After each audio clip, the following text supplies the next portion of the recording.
And your father was never considered smart. He was never considered a good senator. He was only a good vice president because he understood how to kiss Barack Obama's ass.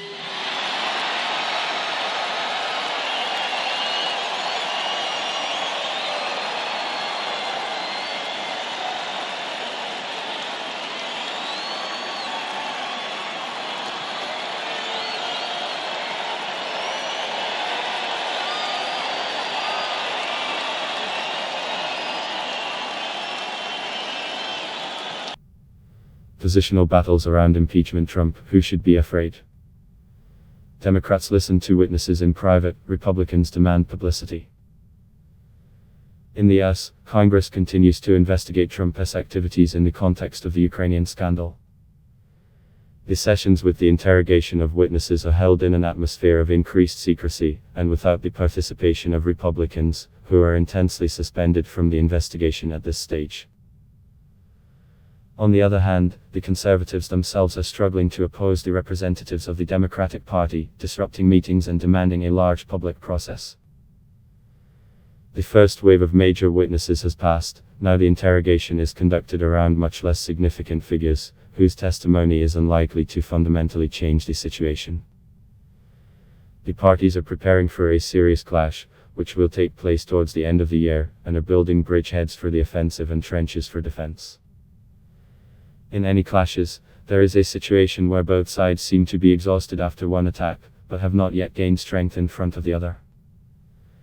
In such situations, they cannot afford to throw large forces into battle without preparation, because they risk losing more than they can gain. They are forced to engage in fierce shtetl battles, pretending that this is precisely the key operation in this segment. These clashes are local and will not lead to global victories or defeats, but it is precisely on the basis of such skirmishes that bridgeheads are formed, from which entire armies begin offensives in truly large operations. Now the activities of American politicians around impeachment resemble just positional battles, but it is their result that will give rise to the largest operations in this matter. Democrats systematically continue to call all witnesses who can assist them in the investigation. To be more precise, all the available witnesses. After all, many of those whom the liberals would like to bring to testify supported the president's line.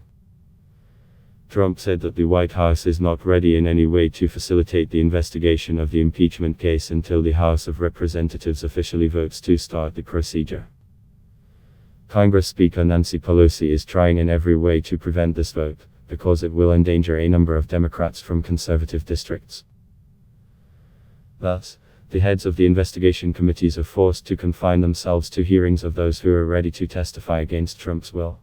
However, these people are not so few.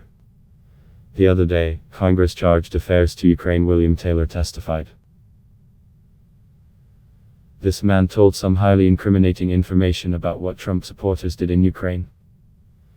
According to Taylor, Trump put pressure on Kiev in order to obtain from Zelensky public statements about Biden and his crimes. The main mechanism of pressure on the Ukrainian leader was the threat of not transferring the already planned financial assistance.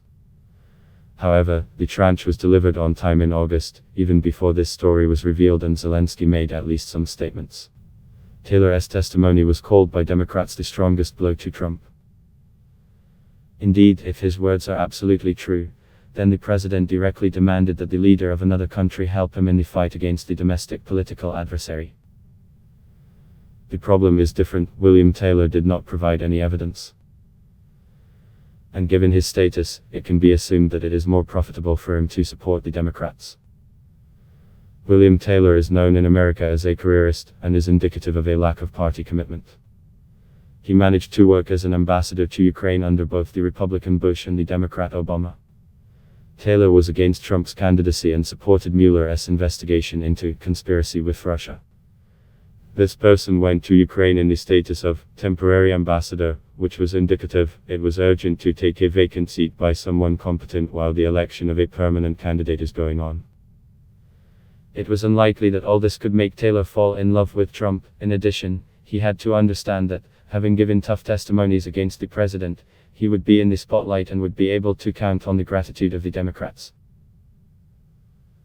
All this was pointed out by Donald Trump, having attacked the diplomat with criticism, and also stating that he did not even know who Taylor was. The president called the charged affairs an anti-Trump, and accused him of being worse than doing nothing Democrats. In addition, Donald Trump focused on the fact that the Republicans have no representation in the case of impeachment, and that the Democrats hold meetings without them.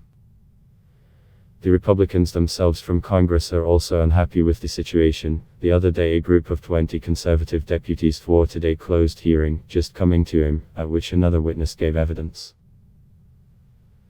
The deputies demanded their presence at the hearings, but faced a protest from the Democrats, who stated that only committee members had the right to attend private meetings. In addition, they had to follow a number of formalities, such as a complete ban on telephones and recording what was happening. As a result, the hearing was disrupted and resumed only in the evening. One way or another, the Democrats continue to bend their line and cause more and more witnesses.